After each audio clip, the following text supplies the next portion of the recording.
Hello viewers, आज का जो हमारा टॉपिक है वो है nerve impulse transmission across the synapse और action potential transmission across the synapse, यानी कि सिनेप्स से नर्व इम्पल्स और एक्शन पोटेंशियल कैसे पास होते हैं। ठीक है, यहाँ पर आपको दो स्ट्रक्चर नज़र आ रहे होंगे। एक है ये स्ट्रक्चर, एक न्यूरॉन है, और दूसरा स्ट्रक्चर ये न्यूरॉन है। ठीक है, तो एक न्यूरॉन के एक्सॉन टर्मिनल और दूसरे न्यूरॉन के डेंड्राइट्स के दरमियान जो माइक्रोस्कोपिक गैमचुएशन होते हैं उसे हम साइनेप्स कहते हैं, और इसे हम साइनेप्टिक क्लेफ्ट भी कहते हैं। यहाँ पर हमने इस एरिया को, इस एक्सॉन टर्मिनल को हमने यहाँ पर जूम इन किया है, जिसे हम साइनेप्टिक नोब भी कहते हैं। और इसके बाद हमने यहाँ पर एक पार्ट डेंड्राइट्स का एक हिस्सा यहाँ पर जूम इन किया है। ठीक है, तो अब हम जानने की कोशिश करेंगे कि कैसे जो है नर्व इम्पल्स इस न्यूरॉन से इस न्यूरॉन में ट्रांसमिट होते हैं थ्रू दिस साइनेप्स।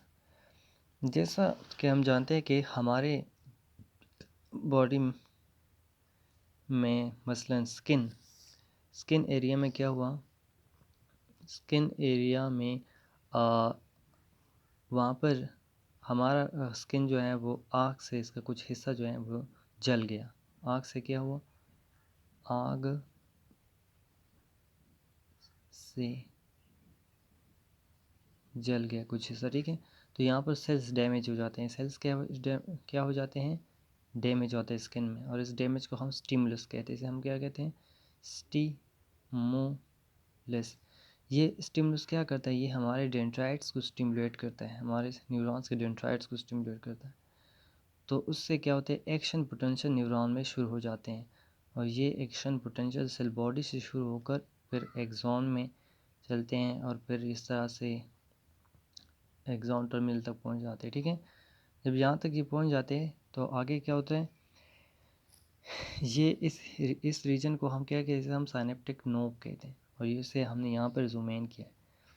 जैसे हम जानते हैं कि यहाँ से एक्शन पोटेंशियल जब नीचे आते हैं, इस तरह से नीचे जब एक्शन पोटेंशियल आते हैं तो इस एरिया का जो वोल्टेज है वो इंक्रीज़ हो जाता है। जब वोल्टेज इंक्रीज़ हो जाता है तो उस इंक्रीजिंग वोल्टेज की वजह से ये चैनल ओपन हो जाते हैं। ये पहले क्लोज होते हैं लेकिन बाद में ये ओपन हो जाते हैं। जब ये ओपन हो जाते तो कैल्शियम आयंस जो हैं वो अंदर आना शुरू कर देते हैं। जब कैल्शियम अंदर आते हैं तो वो क्या करते हैं, जो साइनेप्टिक नोब है इसके अंदर साइनेप्टिक वेसिकल्स मौजूद होते हैं। ये साइनेप्टिक वेसिकल्स हैं। इन साइनेप्टिक वेसिकल्स के अंदर ख़ास मालिक्यूल्स होते हैं जिन्हें हम न्यूरोट्रांसमीटर्स कहते हैं। ये हैं न्यूरोट्रांसमीटर्स। जब कैल्शियम अंदर आते हैं वो क्या करते हैं,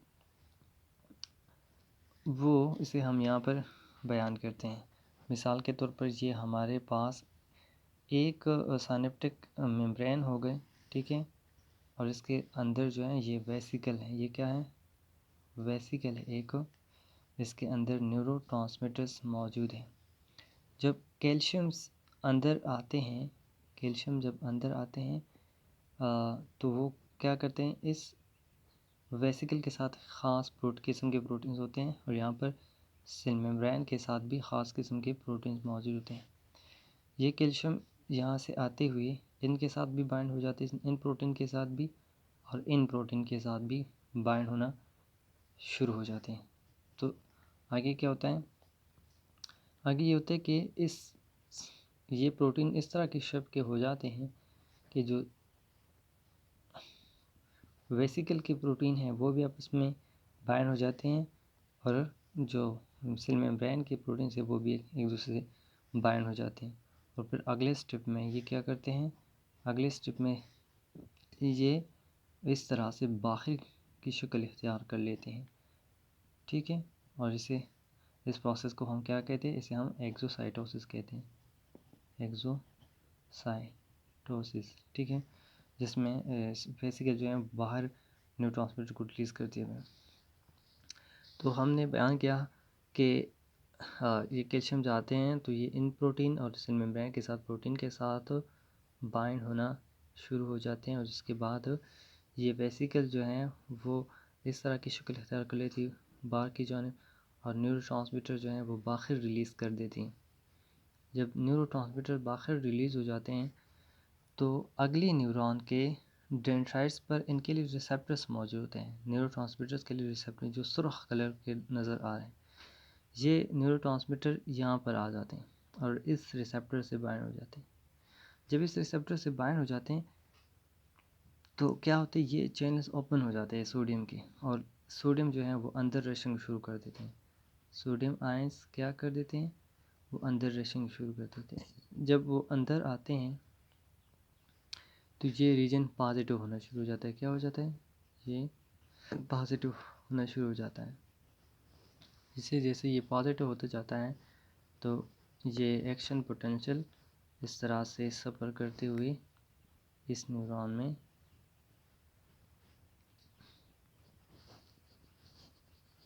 ये न्यूरॉन का डेंड्राइट है। ये कौन सा पार्ट है, डेंड्राइट। डेंड्राइट में एक्शन पोटेंशियल इस तरह से आगे की जानिब जाते हैं, ठीक है। तो यहाँ पर अगर हम बात करें तो एक्शन पोटेंशियल जो है वो न्यूरोट्रांसमीटर की मदद से यहाँ पर ट्रांसमिट हुई। पहले वो इन डेंड्राइट में सफ़र करते हैं, जैसा कि यहाँ पर ये नीचे आ जा रहे हैं, ठीक है। फिर आगे सेल बॉडी तक पहुँच जाते हैं, ठीक है। फिर सेल बॉडी में ये नीचे जाकर एक्सॉन तक पहुँचते, एक्सॉन में फिर सफ़र करते हुए फिर साइनेप्टिक नोड, यहाँ पर फिर ये कैल्शियम चैनल्स को खोलेंगे और आगे न्यूरोट्रांसमीटर को रिलीज़ कर देंगे। इंशाल्लाह अगली वीडियो में हम इसके अगले प्रोसेस को बयान करें।